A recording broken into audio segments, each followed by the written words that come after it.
And what is this? It's a manufacturing parlor. Sexbots.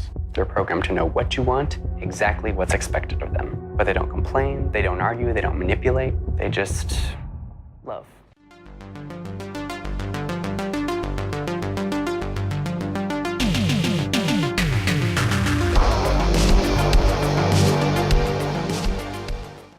We are talking about the movie 2050, as in the year, also known as Butterfly Chaser. And this one comes to us on Valentine's Day 2019.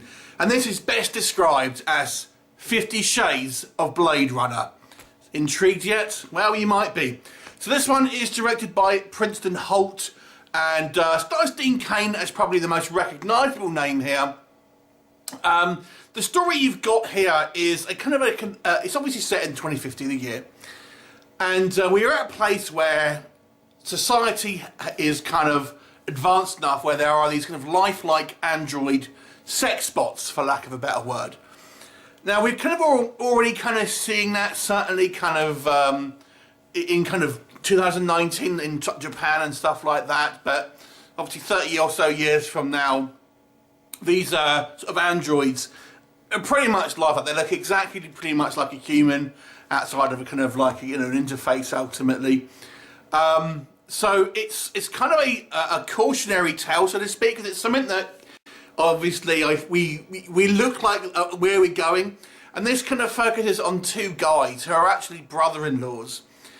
One guy, I suppose our main character, is kind of married, but he has a kind of a bit of an unsettled sex life. He wants to kind of try a little bit more kinky things, and his wife isn't up for it, stuff like that.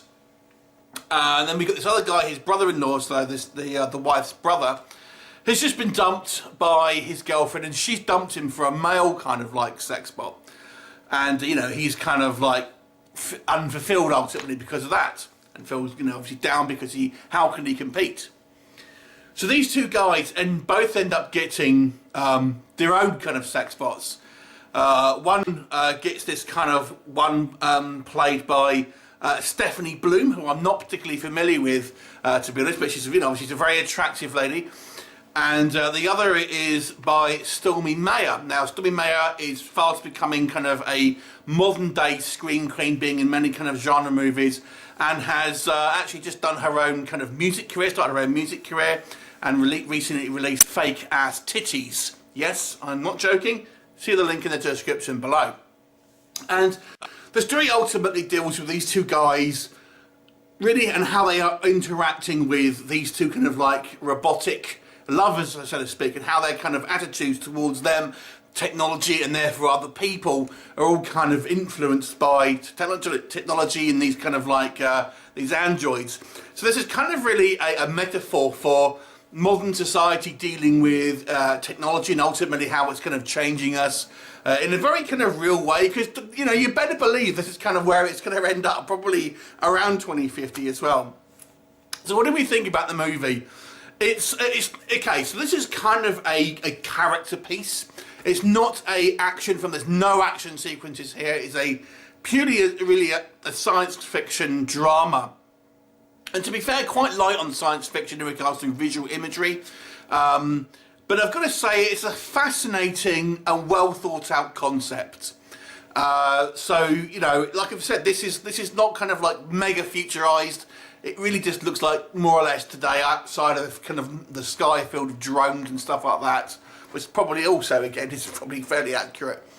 But nonetheless, I think it has a you know, it's introspective of obviously the human life and how it's kind of changing in regards to technology, and how some people kind of embrace it and how it can affect lives both in a kind of a positive and negative effect. So that's you know, it's all kind of like quite high concept stuff. I actually thought the acting for the most part was all very good. I thought everyone did a decent enough job here. You know, believable kind of and likeable sort of characters. I really kind of liked these two guys, their kind of interplay as their kind of brother-in-laws, and they seem like very different people, but nonetheless they get on and they kind of have this kind of quite natural banter, which I kind of which I felt was pretty good.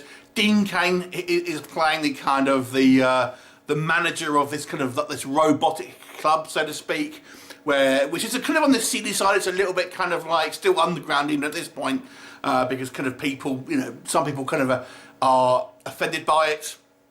And I've got to say, he, having seen Dean Cain in many things, he's taken this all very seriously, and he's actually quite good at it. And our two kind of female kind of androids, I think, both do a good job here of kind of giving you, kind of almost like a robotic performance on purpose. So I thought they did a good job of kind of like, you have this simulated kind of humanity, so to speak, but they kind of, obviously, there's not that much there on the inside, really. So I thought that was quite good. And they're programmed to be kind of, obviously, sexual, and it gets to the point where the guy's like, man, come on, I want something else. I kind of want something, I want to be challenged, to quote one of them. So the concepts here are all pretty good. There's a fair amount of, obviously, sexual situations here, and obviously, it has this kinky side, especially kind of when we go into this kind of like this club stuff. So if you're a fan of kind of, like the 50 Shades of Grey and all that sort of thing, then there's definitely a kind of a sexual kink here that I think, some people kind of obviously enjoy, but with certainly a science fiction twist. What doesn't work for me, I think maybe, probably due to budgetary reasons more than anything else, the world of 2050 maybe looks a little bit too much like the world of 2019, with the cars and stuff. I mean, you'd need obviously a big budget to kind of have these kind of wide shots with obviously more futuristic cars. I'm not talking flying cars and stuff like that, but it would be a place then where you get a lot more self-driving cars and things like that. But it's all kind of like modern era cars, bits and pieces like that. The only really thing we see, as I say, are these kind of drones. There's a little bit of kind of budgetary constraints. What else? I got to say, there are a few sort of character. We're going to have kind of these moments of impact in regards to emotional growth.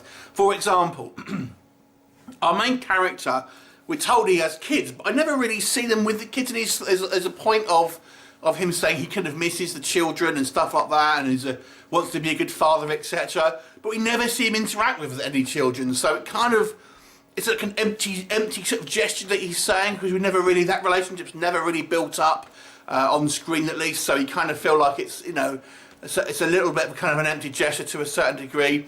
And I have to say, it gets a little bit muddled in regards to its message, because this movie is kind of trying to say a variety of different kind of like messages. I mean, there's this whole subplot where with the other guy, the brother-in-law, is kind of like almost kind of going back to trying to better himself by eating healthily and stuff like this. And it's like he's spending a strange amount of time on this guy getting cooking lessons and learning how to juice and stuff like that. It was like, feels a bit weird that we're spending so much time here.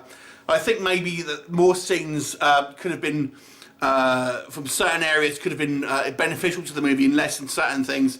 Certainly, maybe I would have liked to have seen more interactions with the android. So one character, he almost falls in love with his android companion, and but I don't really feel like we saw that on screen. We just kind of see him have sex with her a lot, but I didn't see any build up to a kind of an emotional level. So there's kind of we have to take the movie's word for it to a certain degree.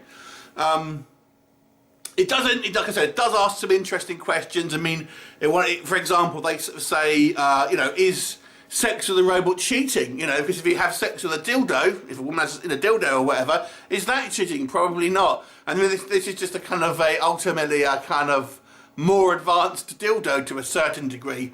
So where you draw the line, I found it quite kind of fascinating. We have these sort of these kind of questions and stuff, and it even sort of says maybe this sort of thing could help a marriage to a certain degree. So there's kind of lots going on here in regards to potential, maybe hard to ask questions and stuff like that, which I thought was very good. But it's a little bit sloppy in places. But I think it's worth a watch if you like a science fiction drama. It's just really people talking, like I've said. There's no real kind of special effects or action sequences or stuff like that. But I feel the subject matter is very poignant in today's world, and it's at a place where, I remember watching films in the 80s and stuff, and the kind of all these, kind of fantastic kind of like futuristic scenes and things like that, and now we're kind of at these places, and it's nothing like that. This one's a very subtle kind of upgrade, so it's probably going to be, I think maybe a little bit better, more sci-fi than this, but nonetheless, it's a kind of grounded science fiction movie that asks some interesting questions and maybe gives you some answers, but is a little bit muddled doing so. But I actually found it quite fascinating, and the characters kept me interested. I'll give this movie a 7 out of 10. I think it's worth a watch. Have you seen it? What did you think of it? Leave me a comment and I'll look forward to seeing you next time. Bye for now.